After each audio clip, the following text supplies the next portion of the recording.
Okay. Thank you for being here with us today. We're going to be talking about de-escalation with the aggressive child. This is a part of our difficult behavior series here at Nightlight. My name is Heather Sloan, and I'm the director of the Post-Adoption Connection Center, focusing on supports for our families, children, and birth parents after adoption. This difficult behavior series is tackling exactly what it sounds like. We are addressing different behaviors that you might be experiencing with your child. You can go to our YouTube page. There is a playlist for the Post-Adoption Connection Center to view any previous webinars on different topics that could be helpful to you. And that is also where this presentation will be and make that available for you. So our objectives today is first looking at what it looks like to de-escalate and stay regulated within ourselves as parents. This can be a part of the challenge with our kids, is that when they start to escalate, we can start to escalate.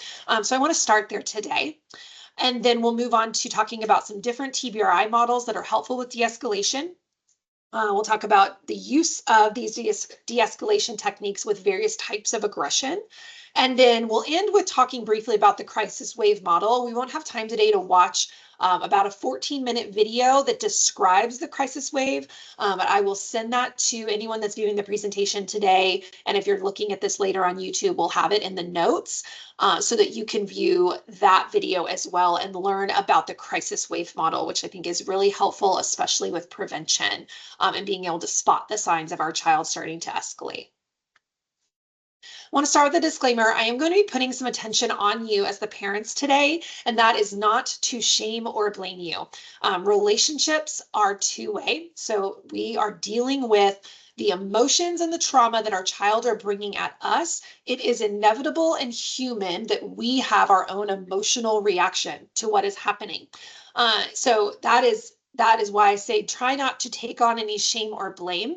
But I do want you to approach this presentation today with some openness inside you on how you may be bringing your own emotions to the escalation and how that may be impacting whether that continues to escalate within your child or de-escalates. We want to make sure we're not adding fuel to that emotional fire that our child is throwing at us, but instead we're throwing water on it.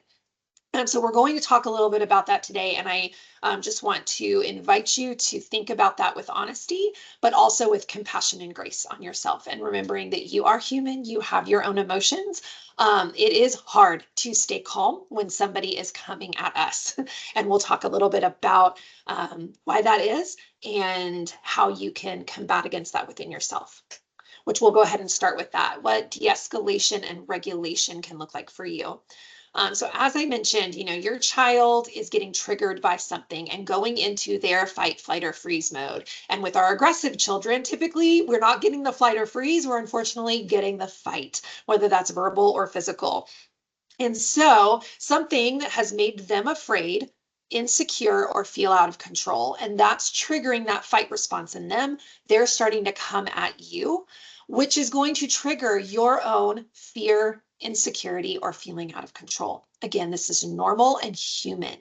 But we want, as parents, to start working on self-awareness for when you're starting to respond to your child out of your own fear, and have some tools that you can maybe learn today on how to step aside of that and how to respond to your child out of peace and not out of your own fear. And some of this might be happening because of some PTSD, right? So if your child has had several aggressive meltdowns and you have that logged away in your memory of what that has felt like, what that looked like, the fear that was triggered in you. And so it is only natural that you have developed a little bit of a PTSD response when your child starts to escalate. So wanting to encourage you to be aware of that with compassion, that you are having this response, and how can you take care of that? How can you settle those PTSD responses down so that, here, this next bullet point, you aren't always viewing your child through a negative or a fearful lens? That because of these past negative experiences, it is very easy to I hear often from families describe it as they feel like they're walking on eggshells, that they never know when is something going to happen that's going to set this child off unexpectedly or randomly. I have no idea what's happening. They go from 0 to 60 and suddenly I'm dealing with 60 miles an hour and I don't even know what happened.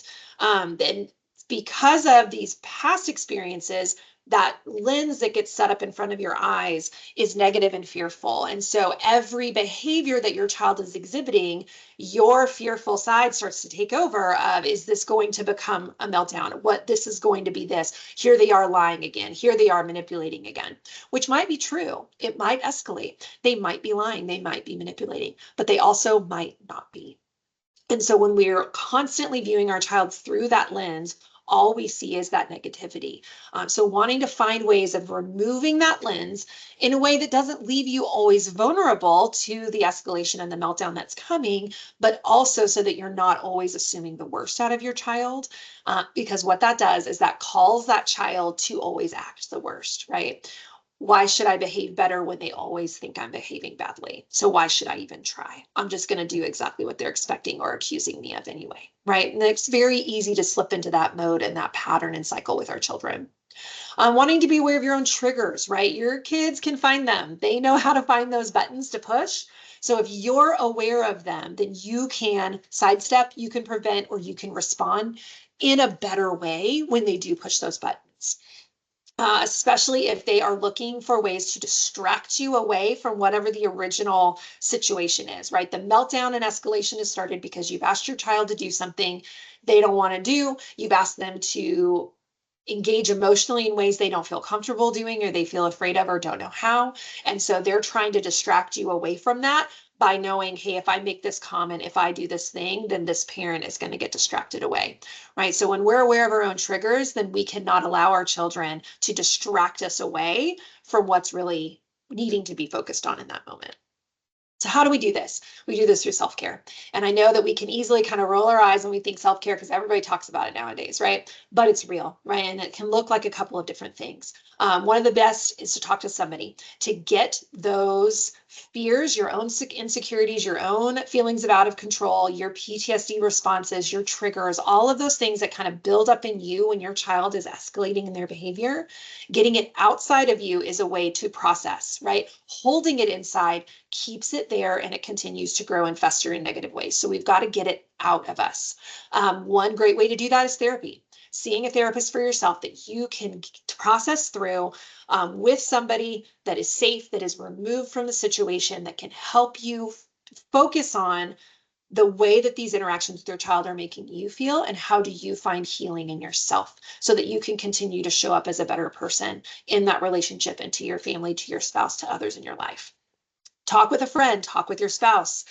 Those are things I think that can be really good for a while, but sometimes that can not help after some point. Maybe your friends are struggling to continue to hear from you all the time, right? We hope that our friends can stick with us and let us vent about the same things over and over again, but they can reach a point where that's harder to do. Your spouse may not be someone that you can process with fully because they're in it with you, right? And so sometimes it's helpful to have somebody on the outside. Encourage you to pray, right? Take this to the Lord, process through and get that out in prayer. That can be verbal, that could be written through journaling. You can also just journal in a non-purposeful way, but just in a way of getting it outside of you. This is what happened with my child today. This is how I felt about it. And you can be honest on the pages of that paper that nobody has to see. And you can talk about how you're really feeling so that you get it outside of you. I want to practice self-awareness, right? Being aware of the fear, the insecurity, the feelings of out of control that these situations are triggering inside you. Are there triggers that you didn't think you had before? Oh, I don't have buttons. There's nothing my child could do that would make me, kind of go over the edge, right? Emotionally. But you're realizing, oh, there kind of are, right? As we actually get into parenting that child, we start to learn about what that's going to look like. Recognizing, being aware of anything that you could be doing that is adding fuel to that fire, right? And doing that with honesty, compassion, and grace, right? That it is human to have emotions with an emotional situation. That is normal. It is not bad or wrong that you're feeling your own anger, you're feeling your own fear, you're feeling your own resentment. But we want to deal with those emotions in healthy ways, right? Looking at cognitive support, something that is helpful for me can be something I like to call mantras, right? That for me, this looks like something that maybe is like a very short phrase of truth, right? So that could be a prayer, that could be scripture, that could just be a statement of truth that I repeat to myself when I'm struggling with a situation to help ground me. So maybe in some of these situations, this could look like, okay, what is happening right now is my fear, but God is my peace, right? This is my fear, but God is my peace. This is my fear. And right, repeat that as many times as you need to help that settle you back down. Find something that brings you joy, right? Especially right after a big incident that happens with your child. Find something that can fill your tank back up, right? Whether that's alone, that's with somebody else, it's a yummy treat, that is a moment of silence, it's getting out in nature. What are things that make you feel happy? Watching a funny video on YouTube, just anything that brings you a little bit of joy, even if it's just for 10 seconds, right? Something that can bring a smile to your face to kind of counteract the really negative emotional situation that you just went through. And that can help you move toward peace, right? And kind of move your brain away from that negative experience and move it towards something that is healthier and peaceful. And get some space, right? If you need to tag out in the moment with your spouse, you guys are tag teaming a difficult situation with your child, giving each other space to kind of get away and re-energize after something hard that has happened. Okay, want to get into some of these TBRI principles because I wanted to start with this before we get into some of the different scenarios of aggression that you might be encountering because I'm going to reference them. So the ideal response, I will send an email today that has all of this in a little bit more of a detailed document. I'm going to go this kind of briefly today. So the ideal response is a way to respond to our children when misbehavior is starting, right? When emotional dysregulation is starting, behavioral dysregulation. We want to respond immediately to our child. So this is within 3 seconds of starting to see that that behavior is starting to go off the tracks. Children are going to better learn from a situation when we respond immediately and our response is connected to what is going on than it being something we talk about way later in the day, another day entirely. Oh, we'll talk to his therapist about this next week instead of dealing with it in the moment. I'm, working with a family recently that they were giving their child lots and lots of chances to get it right? Lots of verbal warnings, lots of redirection verbally. And then finally they would hit the point where they in themselves couldn't do that anymore. And so then that's when the consequence came. And that's when the kind of the bigger discipline, the bigger step up would happen. And I encourage that family to give one verbal redirection, give one kind of moment, one chance for them to do it right, and then immediately move on. Because the unexpectedness of how many chances that child was going to get was potentially building the escalation that came once the actual kind of the consequence or the discipline needed to happen. That child was just going 0 to 60 in the escalation. And I wondered if it was because of the uncertainty of how many chances am I going to get until I really get in trouble? How many times can I do this until they're going to really step in?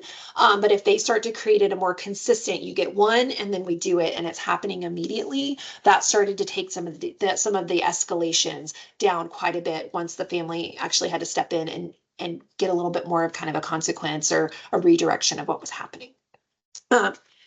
So we want to be direct, stay engaged and connected while correcting that behavior. Get down on their eye level, kneeling, crouching, getting down with them, maintaining eye contact. You can try a gentle touch on the arm or shoulder if that doesn't escalate your child. It might, so maybe touch is not a good idea, but it's something you could try to see if that is calming or helps keep them connected to you. Standing over them is going to add to their fear because that is a very intimidating thing, right? Your child's looking up at you, looming down on them. Even though that's not really what you're doing, it can give that physical appearance. And so that can add to the fear, which is going to add to the escalation. So anytime that you have to have a more serious, firm tone with your child because of something that's going on, get down on their eye level and try to get that eye contact. We want to be efficient, applying the appropriate amount of force to the situation. So essentially making sure that you're not the one that is escalating, right? So if your child kind of gives a little bit of attitude, they give a little bit of pushback, making sure that your emotions aren't making you go 0 to 60, right? That you're not, okay, I got to stop this quickly. So I'm going to go louder. I'm going to go more intense. And then that's actually adding to the escalation that then your child feels like they've got to get on top of you. And then that escalation starts. We want this to be action-based. So meaning you're focusing and redirecting them in on what they should be doing, not just focusing in on what they should not do. Okay, so we're giving them an opportunity to try again with respect, try again with that behavior. They chucked something across the room. Let's try again. What do we do when we don't want to hold that toy anymore? What do we do when, when you're feeling angry and you throw something, right? We'll talk about some of this here in a little bit, but wanting to keep it action-based and helping teach the child what the preferred and desired behaviors are. And we want to keep it leveled at the behavior and not the child's character, right? It doesn't need to become you're a liar, you're manipulative, like watching our own language in our mind or what's coming out of our mouth. Then instead it's their behavior, right? They're acting in a manipulative way. They are lying in this moment with their words, keeping things focused on the behavior and not on the labeling of the child as something that is bad and negative. Okay, so another principle I want to talk about today is levels of response that can help with help with the de-escalating. So when your child escalates the situation, you are de-escalating. We're going to talk about each of these. We've got this chart here to kind of show a little bit of what I'm talking about, and I'll reference it here in the next couple of slides. So there are 4 levels of response, and this is your response as a parent, how you are going to engage with your child when misbehavior starts. So first is playful engagement. I think I read in this that with the TBRI concepts, they said 80% of misbehavior can be handled appropriately with playful engagement. Okay, so that's a lot. And that means that if it stays in playful engagement, the child's not escalating and the situation is not escalating. So this is going to always be, unless your child is immediately jumping to something very dangerous, we always want to start with playful engagement. This is your immediate first response. Keeping your tone warm, keeping your volume moderate, we're not raising our voice, and keeping our cadence just quick and playful. Immediately jumping in with a redirection in their behavior that happens in a playful way. So this can look like, if your child is giving some attitude, some sass in their responses, they're saying, no, I don't want to do that. Kind of going, what word did you say? I don't understand that word. What is no? What does that mean? Just kind of being playful with them. They're rolling their eyes at you. Oh my goodness, what just happened to your eyes? They rolled into your head. Oh my goodness, and just making it fun and playful and going, oh, can we try that again? I know your eyes can look me in the eye. I know you can give good eye contact. Let's try that again and say, yes, mama, I'll go clean my room and just let me make sure those eyes aren't doing something crazy, right? So we're getting them, keeping the train rolling and whatever you're asking them to do that has started some of the misbehavior. But we're doing it in a playful way. If your child's turning away from you, kind of chasing them around in a circle, wait, where are you going? Where are you going? Why are you spinning? Right? So something that you can do that just keeps it playful, keeps them from jumping to the defensive and start their emotions going off, keeps that fear center from getting triggered in them as well in you, right? When everyone's laughing and smiling and being playful, we aren't being aggressive. Right? So keeping this in mind. And the goal here is teaching them positive and respectful behavior, right? So we can do that through play. It doesn't have to always be a lecture. It doesn't have to always be said in this very serious tone. Ooh, whoa, buddy, I know you did not just say that to me. Let's try that again, right? And then they say it again and they say it with respect. And you go, okay, great. Thanks for saying it with that respect. Of course I can do whatever it was that you just said to me, right? So keeping it playful, keeping their defenses down is going to prevent that escalation. So if you try the playful engagement, doesn't work, child continues to be disrespectful, they're starting to even escalate. Then, excuse me, we want to go up to structured engagement. So when the child escalates this, right, not you, we're going to keep our tone low and firm, but not getting harsh. Want to keep our volume still very moderate, just our normal tone of voice, and slowing our cadence down. Okay, so talking with them, we're not barking out quick orders, right? But we're keeping it at just a moderate and slow cadence. The goal here is still redirection and keeping that de-escalation from happening. And it's still focused on the compliance, right? The thing that you're asking your child to do, the expectation you had of them that their misbehavior is coming up against. That's still the goal, right? We're not in de-escalation. It doesn't mean your child just gets away with doing whatever they want just to keep the peace, right? That is not what's happening. We're always keeping our child focused on kind of what is the compliance that we want to have here, but we're doing it in better ways and ways that hopefully keep them from escalating. So this is going to look like they say something very sassy. Oh, whoa, can we try that again with respect? And then they're like, no, I don't want to do that. Okay, so then we're going up here to structured engagement. So then our tone changes a little bit. Hey, bud, I understand you're upset and you don't want to do this today, but I need you to do this because blah, blah, blah, blah, right? Whatever the situation is, right? Our tone changes a little bit. We're not being harsh. We're not being mean. We're not escalating it, but we are showing, hey, I mean a little business, all right? We started playful, but now, no, you got to listen to me. I have compliance here with an asterisk because compliance might need to shift to look like something slightly different based on the escalation of your child. And we'll talk a little bit about that here in a little bit and why that is. That perhaps we need to adjust what we're asking of our child because of some other factors, right? Again, this isn't just letting them get away with anything, but we're adjusting what our expectations are. And we'll talk about that in a moment. Okay, structured engagement, you try, get a little bit more firm. Hey, buddy, we're being serious. And then your child escalates, right? They jump up to 60. Then our focus right now is simply to calm and regulate them. The focus on getting them to do what we originally, that started this whole thing to the best of your, your knowledge and what you kind of know is going on, that goal kind of goes out the window at this moment, right? We return back to that because just as we climb up the levels of response as our child escalates, as our child de-escalates, we're going to climb back down these levels of response, right? So after we can get our child calmed and regulated, then we can return back to compliance, right? And what it was that you needed them to do. So this moment, your tone is going to be firm.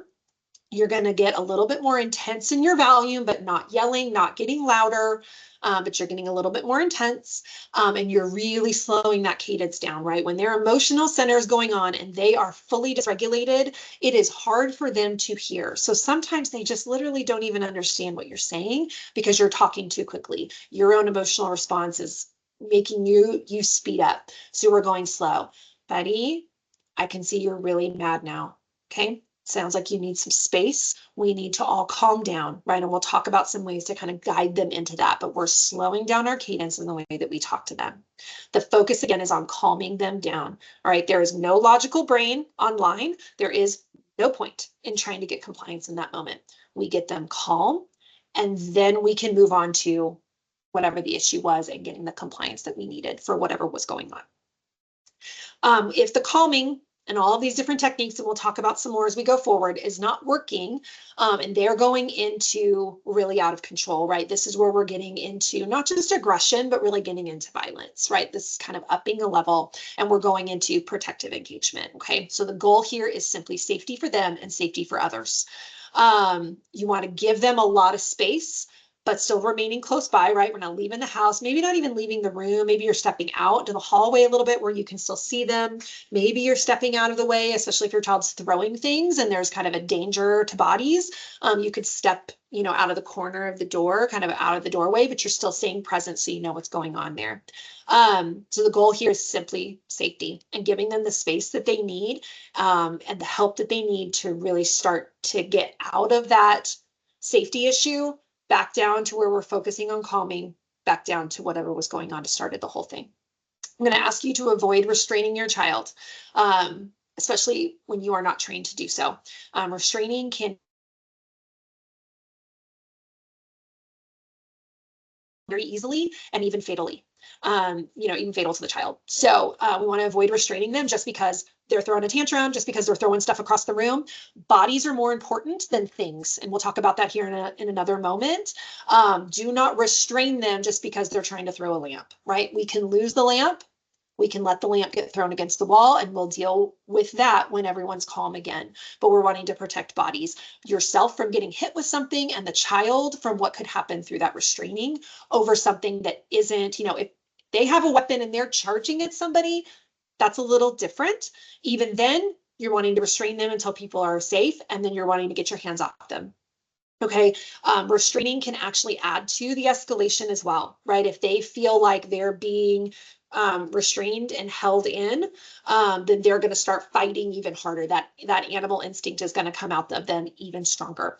And so if you are able, if you need to restrain them for a moment and then letting go and then letting them kind of throw the tantrum and do what they're going to do, giving them space to do that as long as they can stay safe and other people can stay safe. Okay. Okay, why don't you talk about regulation? So this is important for kind of what we're talking about here in a little bit. So the idea of self-regulation, right? Infants, from infancy, they are parent regulated, right? They are hungry, they are thirsty, they are tired, they are dirty. Something needs to happen. They start crying, and then the parent completely meets their need to calm them back down. Once kids start to get closer into toddler and into even older toddler ages, I would say, is where co-regulation starts to happen. So this is where you start to kind of, oh, okay, buddy, you seem really upset. Are you hungry? Let's go get a snack. And you're taking the child with you, and then you're giving them the snack. The child is feeding themselves, right? But you've provided that to them. That's that co-regulation. Oh, you're really upset. Can we take a breath together? Let's rock in the rocking chair to try to calm down. Let's step outside and look at outside because that helps you calm down. Right, the parent is leading them into what can help them calm themselves down. And then the child will eventually move into self-regulation, where they realize, hey, I'm upset right now because I'm hungry. I'm going to go in the kitchen and get myself a snack. Hey, I know I'm upset. I'm going to take a deep breath. I'm upset. I'm going to go talk to my parent about why I'm upset. I'm going to go do these things that I have learned through this regulation cycle. Calm me down. Okay, so the reason I'm talking about this is because this transition can take much longer than you think. And when children are actually able to calm themselves down and why they need your help, especially if you've adopted an older child with a history of trauma. They didn't probably have that parent in their infancy meeting their needs and regulating them in the way that was most needed, especially getting into that co-regulation stage. So even if you've adopted a 13-year-old, you might have to be regulating them or co-regulating them, helping them calm down. They may not be able to do that within themselves. So it's important to think about when we're seeing this escalation in our kids and we're like, can they just calm down? They may not have any of the skills or ability to do that and need your help to do that. Okay, prevention. This is ideally a lot of de-escalation is preventative work. Okay, so we're trying to stop the escalation from even happening. Think about their day and environment. Are there factors that have influenced them, put them in a mood, right? When we're tired and it's been a day and you get home and people just start coming at you with things that you need and you're like, just leave me alone, right? I'm in a mood, give me space. Same thing with our kids, and how much more so with our kids that don't have the emotional stability and maturity that you have as an adult. So being aware of, they just had a really long day, and is maybe this escalation happening right after school with homework because they've been sitting still all day and they need to get their body moving, they need to get their wiggles out before I can expect them to sit down and do their homework, right? And so if we're aware of what's been going on in their day, we're able to lower that bar, right? That, okay, in this moment, my child can't give me the compliance I'm asking them to give. And if I dig in and keep fighting for that compliance, that could be what's causing this escalation. But if I'm able to realize in this moment, my child can't do what I'm asking them to do. So let me adjust that compliance, right? That's why I started that compliance issue on that earlier slide, that maybe our compliance looks a little different. Maybe they don't do that activity right then in that moment, but we give them some space and then we do it later that day, or we do it the next day when they're in a better place. Recognizing their triggers and how to minimize or prepare for them, right? Kind of the same thing with that schoolwork. Looking to see, are these escalations, are these meltdowns happening with any kind of pattern? Is it always when this has happened or I'm asking them to do this? So how do we plan around and prepare to try to prevent the escalation that happens with things that are pretty regularly happening? And then utilize the calm times to plan for that dysregulation with the child, right? A lot of times they know that they've lost it and they don't really know why and they don't know how to fix it. And so when they're calm the next day, hey, buddy, that thing that happened the other day was really hard on all of us. This is what was going on in me. I want to hear what was going on in you. What do you think could help you? Oh, my body just felt like I had to run. That's why I ran away, because I felt like I had to run. Okay, well, I want you to be able to run, but you can't run away from the house. You can't run down the street. That makes me feel scared. Something could happen to you. If you need to run, let's run around in the backyard. Let's give a route, right? What's the route that you could take in the backyard? What could you do around the house? You could run to this room, and then this room. I will let you run when you feel like your body needs to run, but we got to do it in a safe way. You can't take off running down the street, right? So planning with your child how to help when they do get into this moments of dysregulation can help them. And you can get, hey, buddy, it looks like you need to run. Remember, go run your route in the backyard. Go run around. Go run up to your room. Run back down. Let's get your body moving, right? You're giving them an outlet to do what they need to do, but in a better and safer way that stops the escalation from happening if you're just trying to keep them staying still. Okay, so let's get into here in the last part of this presentation. We're going to talk about some different things you might be experiencing when it comes to kind of using this term of aggression, right? So this can start as simple as disrespect. I have found, I hear this a lot from families, that this is a button in them, that when their child is being disrespectful. This is a deeply held American value, okay? And it's good. That's a good thing, right? Respect is good. I'm not saying we shouldn't, expect respect from our kids.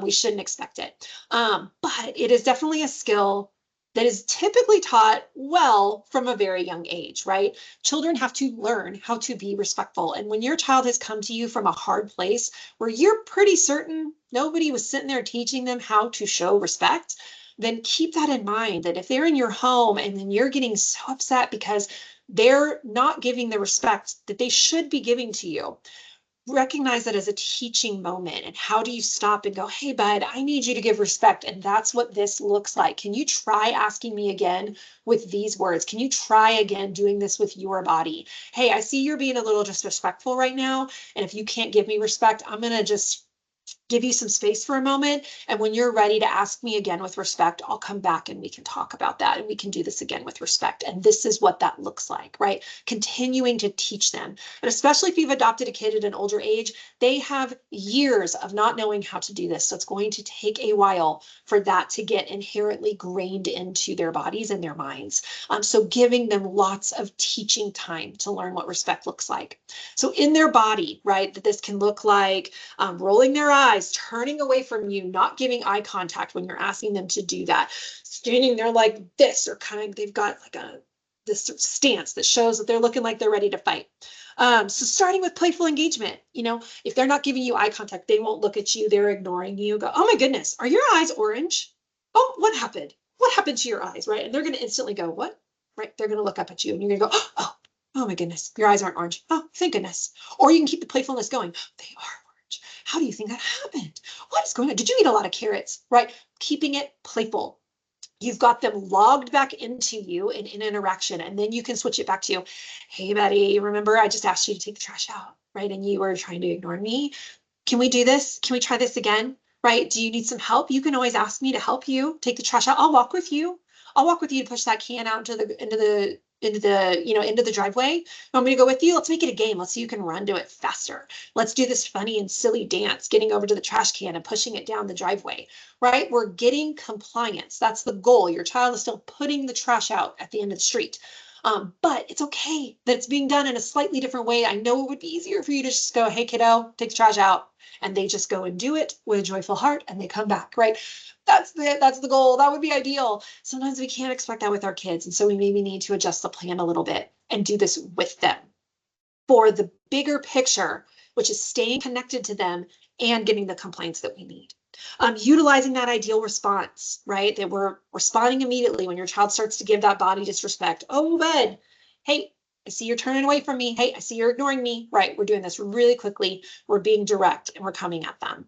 This can look like verbal disrespect, right? Again, they're saying no. They start shouting at you. No, I don't want to do it. Just whatever that attitude, giving you a sarcastic or sassy response. Why do I have to do this, right?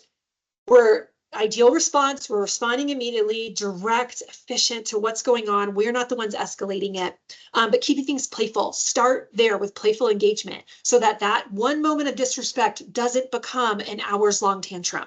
Okay, how quickly that can happen when our response is to immediately jump above the playfulness. Try playfulness first and see if that can diffuse and disarm what's happening. If your child's just going to start into the meltdown, maybe you need to allow that meltdown to happen for a moment so that you can, and you trying to just stay calm, right? As they're giving that pushback, right? And I know those eggshells that you're walking on are starting to raise up and you're starting to get afraid, is this going to escalate, right?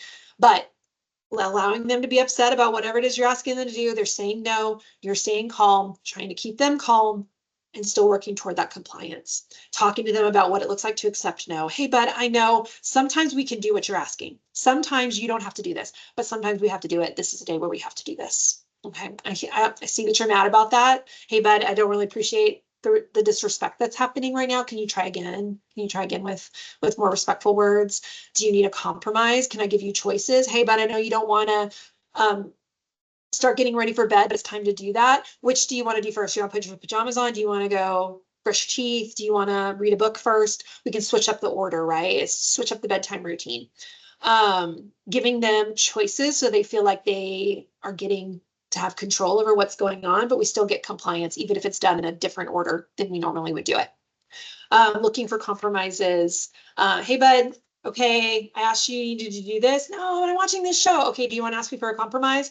The show only has 5 more minutes. Can I finish the show? Yes, you can, if you can ask me again with respect, right? Then, okay, yes, you can finish the show as long as you promise to go take the trash out as soon as that show's over. I'm going to come back in 5 minutes and I expect you to be running that trash can sidewalk, okay?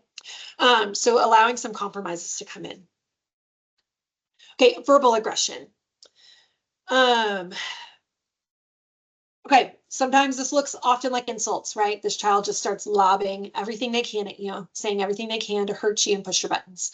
This is often a scared child, right? That their fear is causing them to start throwing insults at you because they know this will push you away and give them the space that they want. All right, so we're not going to allow it, right? Hey, you can be mad, but you can't talk to me like that. You can't use these kind of words. It looks like you need some space, right? I'm going to give you a couple of minutes. I'm going to walk over here and I'm going to come back and check on you, see if we're ready to talk about this again, right? Because you can't talk to me like this. I'm not going to allow you to talk to me like this. I'm not going to talk to you like this. I'm not going to allow you to talk to me like this. So giving them some space and seeing if that starts to calm them down. If you can come back in, check in. Hey, bud, we keep talking about what we were talking about. Can we talk with some respect? No, I hate you. Okay, we're gonna give you a little bit more space, right? And we're continuing to kind of do this till we can get them to a better place where they can interact with you. Try not to take it personally. Again, this remembering that this is a scared child that is using these insults as a way to push you away. They may feel this way about you, right? We can just sit with some honesty of that. They may feel like they hate you. They may believe the things that they're saying to you, right? But you can separate that and try hard to do that. That's what talking to somebody later, talking with a therapist, talking with a trusted friend, getting that outside of you, praying, what is the truth of this? No, I'm not a bad mom, right? He's going to yell at me that I'm a bad mom. I'm not a bad mom, not a bad dad, right? I'm doing the best that I can. I know that I'm doing that, right? And you're counteracting anything that you are kind of taking in personally, but recognize that these insults are coming as a way to push you away, which is a child that is fearful, insecure, or feeling out of control, and they need some space. They need a minute. So we're keeping that in mind and giving that to them to help getting them back into a calmer state before we get back to what is the compliance issue, right? When those insults start, kind of potentially in that calming engagement, right? That the focus there is just getting them calm again to where they're not insulting you. So then you can keep talking about whatever the thing was that started off the whole thing. So we're talking to them, and then you can also talk to them in a calmer state later that day, the next day. Hey, bud, I asked you to do this. You got really upset. You said some things that really hurt me. I don't like hearing that. I don't want to say those things to you. I want to talk about that, right? And see if you can talk with them about the things that they're saying. You can be mad at me, but you cannot insult me. So the next time you're mad at me, these are things that you can say. Mom, I'm mad. I need some space. Okay, I will respect that. I will give you some space and then we'll talk again. But you can't say, I hate you, get away from me, blah, blah, blah, using curse words, whatever it is that's starting to come out of their mouths. So talking with them in a calmer state, giving them things that they can say to you that are appropriate. So similar with yelling, right? You ask them to do something, all of a sudden they're yelling, you're disciplining them, whatever's going on that's starting to cause the yelling. Try a little bit with that playful engagement. Whoa, whoa, whoa, can you try that again? Right? We're kind of keeping a playful tone, see if we can get them to say it again without yelling. if this gets up into structured or even calming engagement, right? Where this yelling is just starting, they're just yelling, get away from me, I don't want to be here. You know, whatever it is that's coming out of their mouths. A little story from my own personal, I have a 4-year-old trying to get in the bath. Younger sibling was in the bath already. I'm trying to get the 4-year-old to get his clothes off so he can get in the bath. And I'm not looking at him, right? He's behind me and I don't think that he's doing it, right? He's kind of been just lollygagging around the whole evening. And I'm like, bud, need you to get your clothes off. Hey, your clothes off, getting your clothes off, right? I don't really even remember what I was saying. All of a sudden, my child yells, would you stop saying the same thing over and over and over to me? He just yells at me. And I was like, what? Right. And so my own, what? Do not yell at me. I am the mother, right? My own stuff can start to come out. But I stopped and realized, you know what? I wasn't even looking at him. What my child was really yelling at me was, I am doing this. Will you give me a second? Right? That's really what my child was trying to say to me. But it came out in just a whole lot more emotion because he doesn't have the words for it. So I was able to recognize, you know, I was kind of pestering him. He was probably getting his clothes off or about to start getting his clothes off. It's okay if I gave him a couple of extra minutes, right? It's okay. You know, that was fair, right? His yelling at me was not okay. He can't yell at me. And we talked about how he could have said that to me better. But I could recognize the role that I played in that, right? That I wasn't even looking at what I was doing. I was assuming and repeatedly telling him and nagging him to do the same thing. And he just, it pushed his buttons, right? We all get angry. We all yell about things like, leave me alone, right? This all comes out of us at times. So recognizing the role that I played in that. Naming your kids' feelings. Hey, bud, you can be mad at me, but you can't yell at me. You can be mad at me and you can say this, right? And you can say, Mom, can you, I'm getting this done. I'm getting my clothes off. Give me a minute.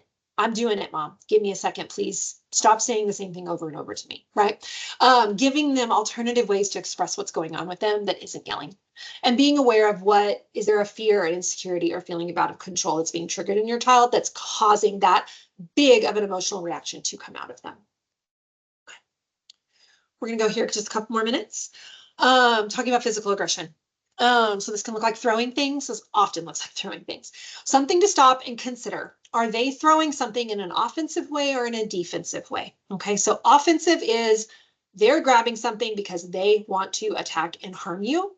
Defensive is they're throwing things because they're angry and mad. They don't know what else to do with their bodies. And so they're grabbing something and chucking it, right? And that might be at a person, that might be at a wall, that might be they just lobbed it into space and they didn't care where it landed, okay? So the importance and why I bring that up is our responses can look a little bit different, especially our own fear responses, right? Anything that gets thrown feels like it's offensive, which may not always be the case. And I think a good example, worked with a parent that emailed me, reached out, said, my child, things got really aggressive and I need to talk about it. And I was like, oh, okay, what happened, right? They got physically aggressive. So I get on the phone and I'm like, well, what happened? And they said, my child threw a muffin at my eye. Okay. So on the outside of that, right, where my emotions are not engaged in the situation whatsoever, I'm thinking, that's not so bad, right? All of it's bad. Of course, children, they should not be throwing food, right? Absolutely not okay.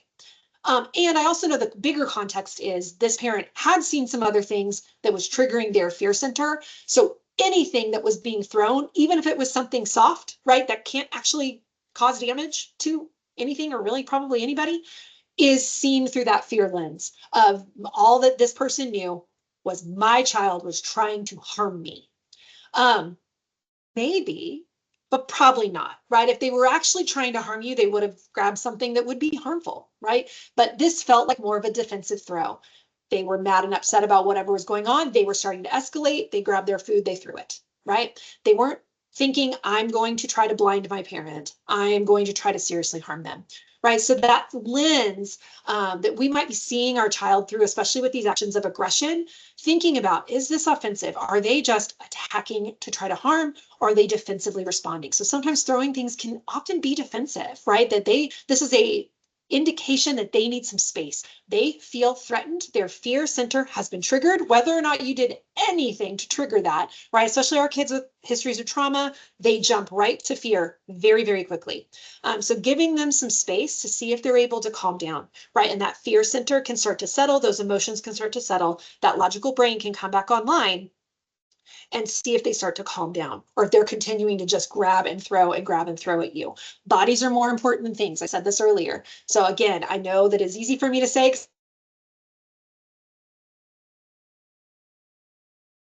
broken, that is better than bodies being broken. Okay, so giving them some space. If they need to throw some stuff, they throw some stuff. In that moment, the focus is on calming, right? Our level of response is calming engagement. How do we get them calm? A lot of that is going to be hands up, back away, right? And we're going to talk about this here again with pushing, but this goes with kind of even just verbal aggressions that are happening. This physical showing of, I hear you, I'm backing away, right? That can bring calm to them, where if we're staying physically present, we're actually even moving closer to the child, we're starting to put our hands on them. That in their own fear lens is only going to be interpreted as more aggression to them. Their fear center is going to spike and their escalation is going to spike. So being able to say, hey, my hands are up, I'm backing away from you, buddy. I'm not coming at you. No one is attacking you. You are safe. Right? That is a physical showing that they are safe and can help to start to de-escalate and calm them down. So giving them physical space, even if it's just one step backwards, right? Just showing that can start to settle them down and they may stop throwing things, right? They might be, because like I said, that can be a symbol of, I need get away from me. I feel afraid. I need space. Get away. So I'm throwing things. I'm pushing, right? I'm pushing you away. And then when they're back down into a calmer state, we get back to whatever the issue was that started it, maybe later the next day. You're able to talk with them. Hey, this happened. You can't throw things like this, right? This hurts you. It hurts us. It can harm somebody, right? And then maybe we need to talk about a natural consequence here. Hey, you damaged some stuff in the house and we're going to need to kind of work our way back with that. Okay. So you get an allowance. I'm going to be taking a tiny bit of that allowance out for the next couple of weeks to help us buy another lamp.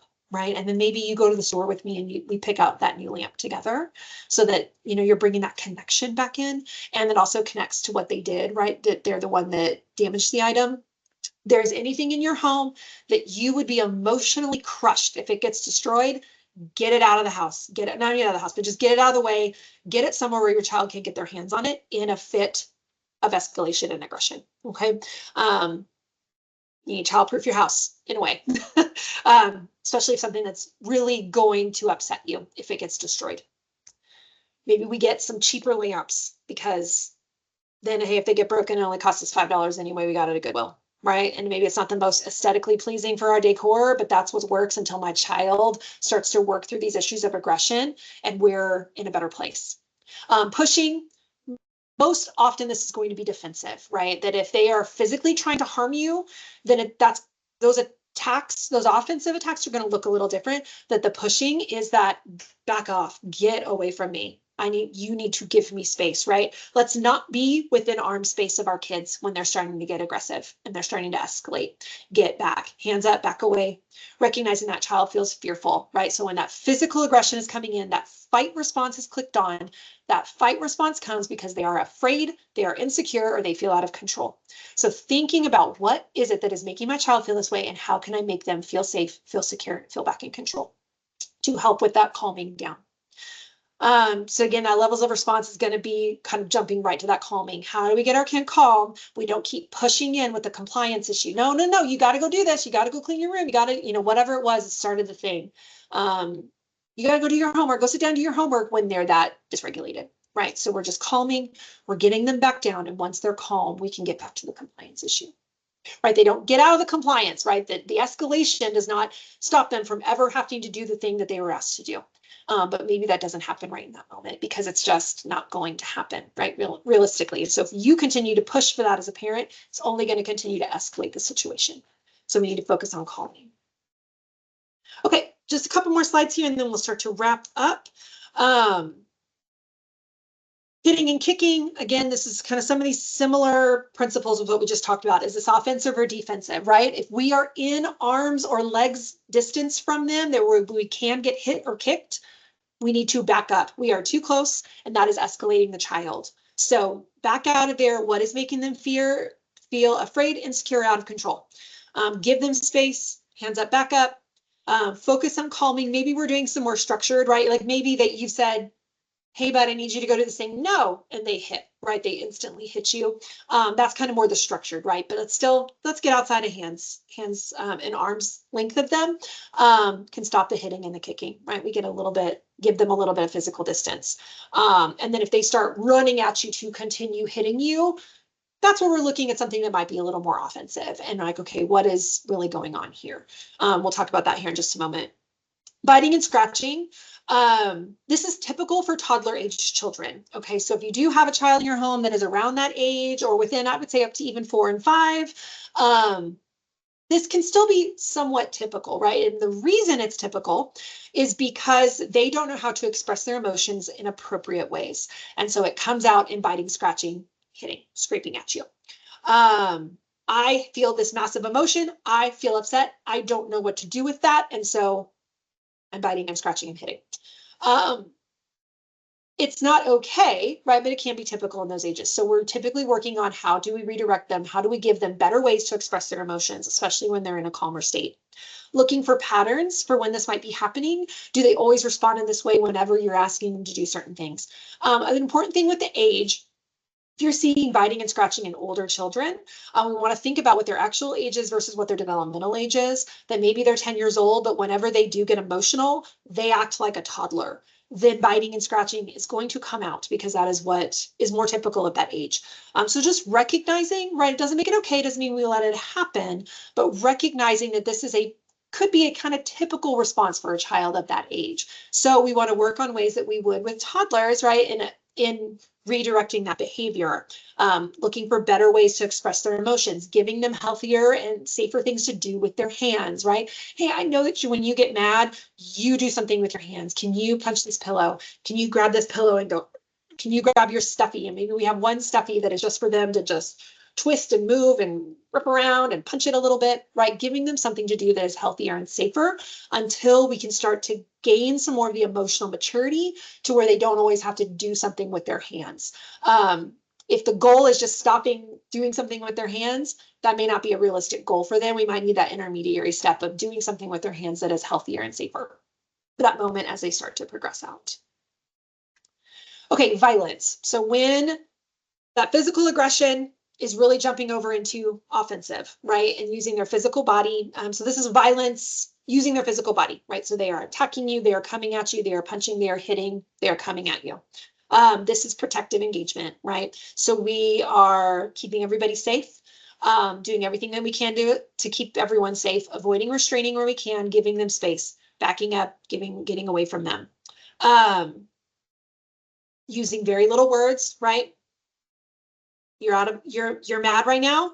I see that you're mad. I need you to be safe, right? How can we be safe? Do you need to go to another room? I'm going to step out of the room for a second. I'll be back in a minute.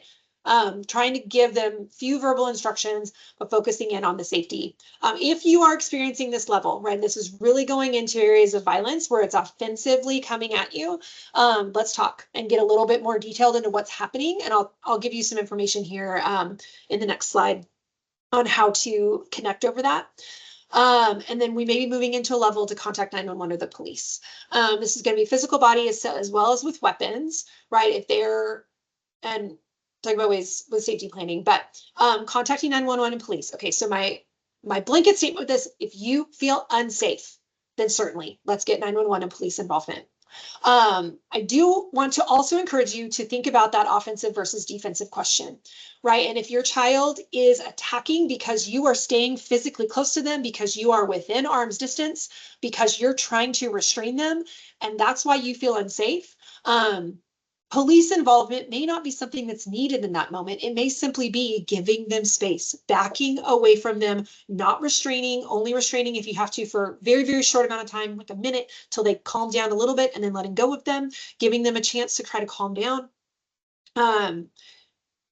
Because police involvement can bring in some other difficulties, some other factors that can be hurtful in the long run, right? And so it can be escalating for police involvement to come in, where maybe if given the chance to de-escalate, they might actually be able to do it.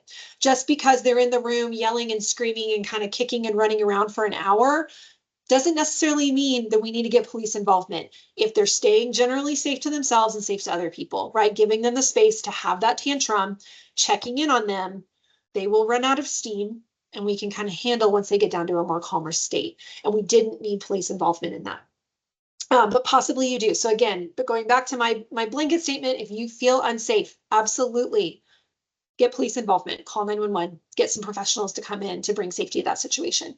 But also starting to learn and really thinking about what lens you're looking at that through with your child.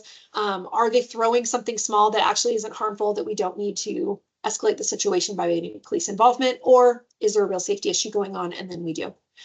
With weapons, even if for your own peace of mind, if you feel like you need to move anything that can be used as a weapon, please do. So it's part of safety planning, getting knives, scissors, anything that is sharp that can be used as a weapon, put into a safer place, right? So getting those magnetic child locks on drawers, that could be an easy way to do it, or on a cabinet where you can have that magnet somewhere else and your child can't get into the drawer. Maybe it's putting it in a locked box, putting it somewhere else, putting it up out of reach where they don't know where to find it. Taking a look, you and your spouse walking through the house and just looking what could be used as a weapon that could really hurt, right? Anything could be used as a weapon, right? Pick up a lamp, hit somebody on the head, that's harmful. But we're looking at, especially in the garage or the backyard, are there hedge clippers, right? Gardening tools, just fishing knives, right? Things that you're thinking in the kitchen, but let's look at other places in the house of things that even just for your own peace of mind that can help take that fear lens off your eyes, so that if your child is getting aggressive, you aren't also afraid they're going to run into the kitchen and grab a knife. They can't do that. The knives aren't there. Right. So thinking about ways to safety plan, if you need help doing this, I'm happy to set up a call and talk through what that can look like for you and for your family. So if they're grabbing weapons, coming at people, obviously getting space, keeping everybody safe, getting other members of the family out of the house, contacting 911 and police, right? If we can't get that weapon, don't try to wrestle weapons away from them. That's an easy place for you to get harmed or for them to get harmed themselves. So we're just giving space, and everything is focused on calming and protection in that moment. Okay, crisis wave, I just want to mention this is a model of being able to recognize the signs of your child starting to escalate that even can happen before they hit 60, right? Even when they're still at 0, there could be some signs that are getting their engines kind of revved up that you might be missing. And so this is a really great model to bring your attention to that so that you can intervene as early as possible to stop that escalation. The link is here. I will also get this to people who are watching. If you're watching on YouTube, it'll be in the comment section, in the notes section for you to watch this video. It's about 14 minutes, and it's our vice president here at Nightlight sharing about the crisis wave. Okay, I'm going to leave this resources page up. You can take a quick picture of it. I will send this out as well in a follow-up email. My email is here, heather.sloan@nightlight.org. Happy to talk with you. If you are experiencing any of these things and you want to talk more about what we talked about today, you want to talk about the specific things of aggression that you are seeing with your child and strategies for handling it, I'm happy to do that. We also have our coaching program. We have a grant right now that is covering the cost of that coaching program. That is 4 weeks of working with a coach to work through the issues that you're having with your child around aggression and how to come up with a plan that is very practical and strategic for addressing the behaviors that you're seeing going on. Please reach out. We can do, like I said, individual calls, get some different resources and help going. Maybe we need to get some behavioral help resources from your local area going. Happy to help you engage in that, whether you worked with Nightlight or did not, and you're viewing this video separately. We care about helping families and children. So please reach out to us at any time. Thank you for coming to this webinar today. I'm going to stop sharing my screen. Yes. Would love to hear from you if you want some help in the future. Thank you.